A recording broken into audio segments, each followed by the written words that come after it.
सामवेद में ऋतुओं के विषय में वर्णन आता है।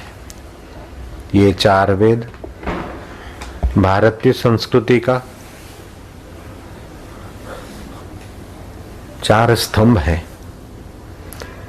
भगवान राम के पहले वेद थे, भगवान कृष्ण से पहले वेद थे। भगवान राम के गुरु दशरथ के गुरु ने वैदिक रीत बताई और यज्ञ याग किया और भगवान ने वरदान दिया कि मैं तुम्हारे घर आऊंगा। तो मानना पड़ता है कि इस सनातन धर्म हिंदू धर्म की स्थापना किसी पीर पैगंबर ईश्वर के पुत्र ने नहीं की, साधु संत ऋषि मुनियों ने भी नहीं की, यहां तक कि श्री कृष्ण ने अथवा श्री राम जी ने भी इस सनातन धर्म में हिंदू धर्म में अवतरण किया और इसका अमृत अपनी रीत भात से अपनी भाषा से लोगों तक पहुंचाया। मनुष्य के जीवन में जितना दिव्य वैदिक ज्ञान होता है, जितना धर्म का ज्ञान होता है, जितना धर्म के अनुकूल व्यवहार होता है, उतना ही वो सुदृढ़ होता है, संपन्न होता है और अपने लिए औरों के लिए सुखद होता है। जितना मनुष्य वैदिक ज्ञान से दूर होता है, चाहे किसी देश में रहे, चाहे हिंदू धर्म को माने चाहे न माने, लेकिन वैदिक ज्ञान की बात जितनी जिसके जीवन में होगी उतना वो स्वस्थ रहेगा, उतना वो प्रसन्न रहेगा, उतना उसका अंतर आत्मा का सुख छलकेगा, उभरेगा। सामवेद में आता है वसंत इन्नु रत्नयो, ग्रीष्म इन्नु रत्नयः,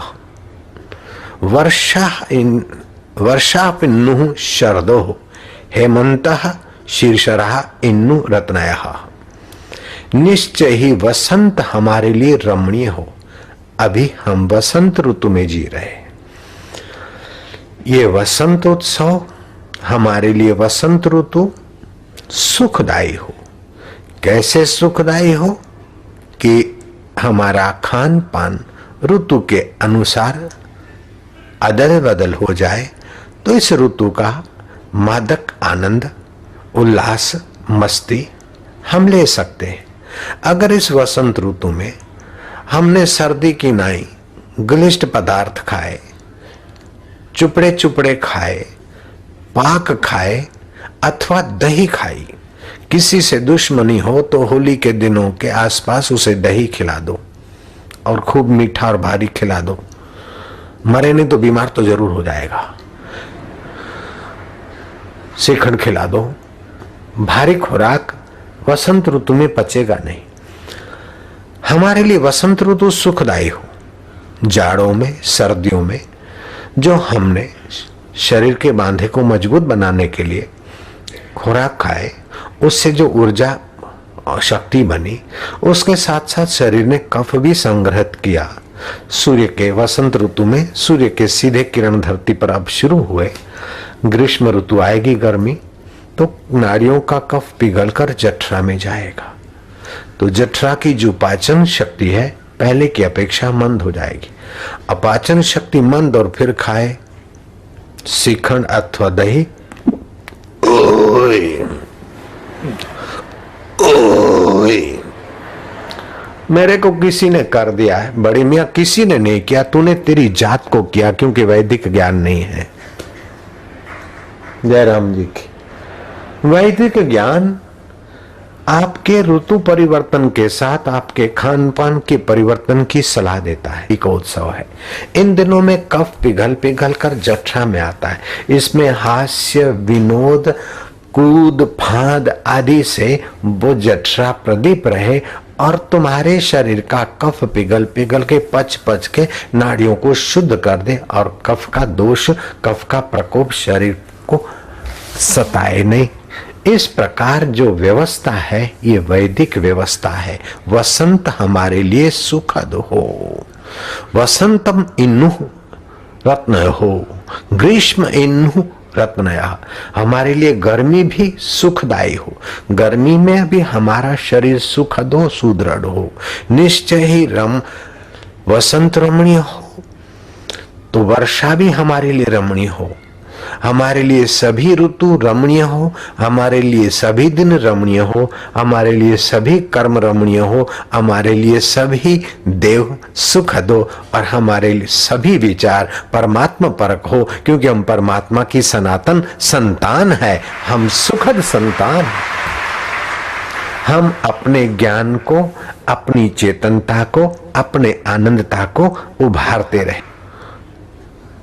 तो सामवेद कहता है वसंत इन्हु रत्नय हो, ग्रीष्म इन्हु रत्नय, वर्षा पिन्हु शरदो हेमंत, शीशरा इन्हु रत्नय, निश्चय ही वसंत रमणीय हो, हमारे लिए सुखदायी हो, निश्चय ही ग्रीष्म हमारे लिए रमणीय हो, निश्चय ही वर्षा और उसके पीछे आने वाली शरद और हेमंत और शीशर हमारे लिए सभी ऋतुएं रमणीय हो। रमणीय तब होगी जब ऋतुओं का ज्ञान होगा, ऋतुओं के खान पान का ज्ञान होगा और ऋतुओं में होने वाले उपद्रवों का ज्ञान होगा। अब कब पिघलता है, अगर इन दिनों में तुमने भारी खाया तो क्या होगा पता है? बुखार आने की संभावना है, क्योंकि पाचन मंद है और भारी खाया, आम बढ़ जाएगा, कच्चा रस बढ़ जाएगा, बुखार आएगा, सर्दी होने की संभावना है, खांसी होने की संभावना है, चेचक और दस्त, उल्टी आदि होने की संभावना है।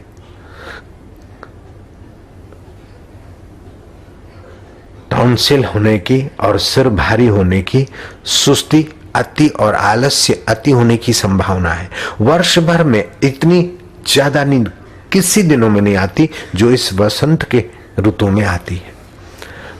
तो जठरा की मंदता को दूर करने के लिए भुने हुए चने, धानी, ताजी हल्दी, ताजी मूली, अदरक, पुराने जौ, पुराने गेहूं, मूंग, गन्ना, गन्ने का रस।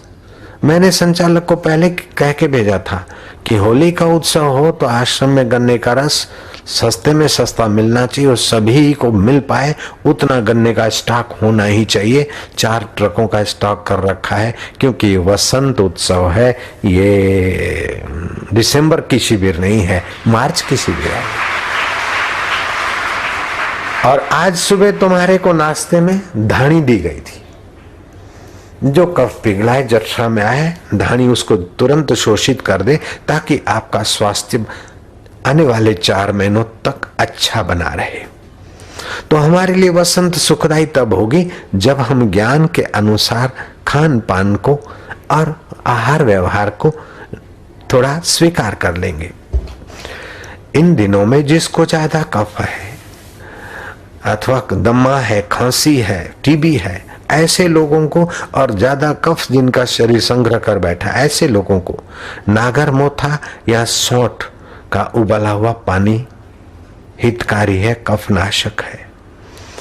इन दिनों में मालिश करके फिर उबटन लगा दे चने के आटे की, आंवला अथवा त्रिफला का सूखा चूर्ण मिला दे और उबटन लगाकर गुनगुने पानी से शरीर को नहलाए, शरीर स्वस्थ रहेगा और दोष जो रोग के रूप में आने वाले वो दोषों के कण वैसे ही शरीर से निकल जाएंगे। इन दिनों में खाली पेट हरड़ और शहद का मिश्रण थोड़ा सा ले, इससे भी पेट साफ और कफ के द्वारा जो बीमारियां होती है उनको भगा दिया जा सकता है। इन दिनों में अगर किससे दुश्मनी हो तो उसे खूब ठंडा पानी पिलाओ, खूब आइसक्रीम खिलाओ, चॉकलेट खिलाओ, मैदे की चीजें खिलाओ, दही और खमीर वाली चीजें खिलाओ, तो उसकी सत्यानाश हो जाएगी। उसके लिए वसंत ऋतु सुखदायी नहीं दुखदायी होगी, लेकिन इन चीजों से परहेज करेगा तो उसकी वसंत ऋतु सुखदायी हो जाएगी। मऊ खाओ।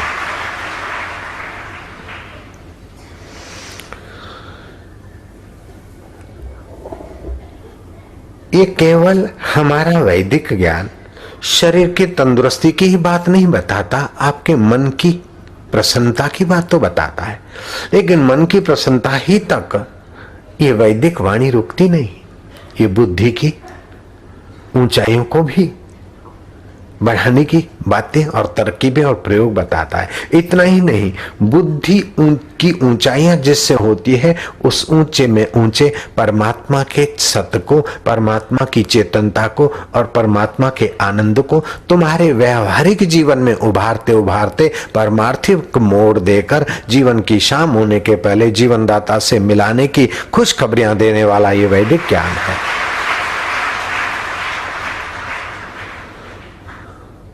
वसंत हो इनु रत्नयो हो, ग्रीष्म इनु रत्नया है। वसंत ऋतु हमारे लिए सुखदायी हो, हे गर्मी ऋतु हमारे लिए सुखदायी हो। इस ऋतु में अगर तुम्हें स्वस्थता की कुछ बातें और भी समझ में आ जाए और अमल में आ जाए तो तुम्हारे लिए ग्रीष्म ऋतु, गर्मी की ऋतु भी सुखदायी हो जाएगी।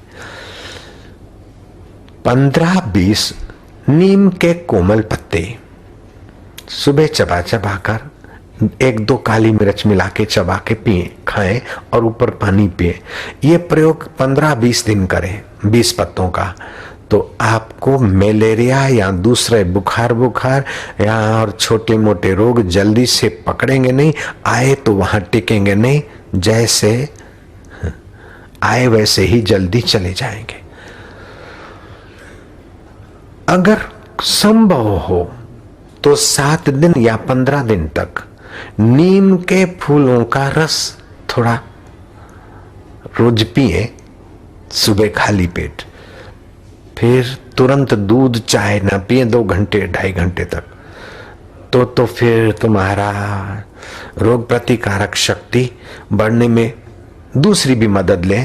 तो इन वसंत ऋतु में आप अलूणा भोजन करें, लूण बिना का, नमक बिना का। इससे क्या होगा, नमक कम वाला भोजन करने से रोग प्रतिकारक शक्ति बढ़ेगी, हाई बीपी आदि का रोग हावी नहीं होता है। वसंत ऋतु में एक खास बात ध्यान देने योग्य है कि इन ऋतुओं में रात्रि को ज्यादा जगे नहीं और दिन को सोए नहीं। दिन को सोएगा तो कफ वृद्धि होगी, दही खाएगा तो कफ वृद्धि होगी, मीठे पदार्थ खाएगा तो कफ वृद्धि होगी। वैसे ही कफ पिघलकर जठरा में आ रहा है और वृद्धि हो तो जठरा एकदम मंद हो जाएगी, बुखार हो जाएगा। तो किडनी की तकलीफ दूर रहे, हृदय मजबूत रहे, हाई बीपी ना हो, त्वचा के रोग न हो और रोग प्रतिकारक शक्ति बढ़े। अगर आप ये चाहते हैं तो नमक की थोड़ी सी मात्रा कम कर दो अथवा बेलूणा भोजन कर दो। आश्रम का जो भोजन भंडार विभाग है, कान खोल के सुन ले, नमक कम, नींद दोपहर को नहीं। हाँ, रात पाली है, कोई बेचारा नौकरी करता है, उसकी बात अलग है, बाकी 10-15 दिन संभाल ले तो उसके लिए वेद का वचन साकार हो जाएगा। वसंत इन्नु रत्नयो हो, ग्रीष्म इन्नु रत्नया, ग्रीष्म भी उसमें उसके लिए सुखद हो जाएगी। वर्षा इन्नु शरदो, हेमंत शीर्षरा इन्नु रत्नया। दूसरी बात, होली खेलते हैं, सूर्य के सीधे किरण धरती पे पड़ते हैं, जिससे हमारा कफ तो पिघलता है और जठरा थोड़ी मंद होती है। सप्त धातु में और शरीर के सप्त रंगों में एक प्रकार की हिलचाल हो जाती है। वसंत उत्सव मनाने के पीछे ऋषियों की खूब ऊंची समझ ने लोगों का भला किया। न जाने इन ऋषियों की ऊंची समझ ने कितने रोगियों को निरोग बनाने का महान कार्य किया। न जाने इन संत पुरुषों के सत्संग ने कितने अशांत हृदयों को शांति दी, कितने टूटे दिलों को जोड़ा और कितने खिन्न मनों को अमृतमय बनाया और कितने अशांत जीवन को शांतिमय और कितने शांत जीवन को परमात्मामय बनाया। उसकी गिनती मैं नहीं कर सकता। ये भारतीय संस्कृति के उत्सव गजब के। वैदिक ढंग से जीवन जीने वालों का मानसिक तनाव खिंचाव होता ही नहीं। विदेश में कहते हैं कि 10 आदमी के पीछे 7 आदमी मानसिक तनाव में परेशान है, लेकिन मैं यहाँ दावे से कह सकता हूँ कि मेरे पास हजारों हजारों लाखों लाखों भक्त हैं, उसमें से कोई ही बाहर से भक्त होगा तो मानसिक तनाव में होगा, बाकी सचमुच में जिसने नाम दान लिया मानसिक तनाव से वो मुक्त है मेरा भक्त।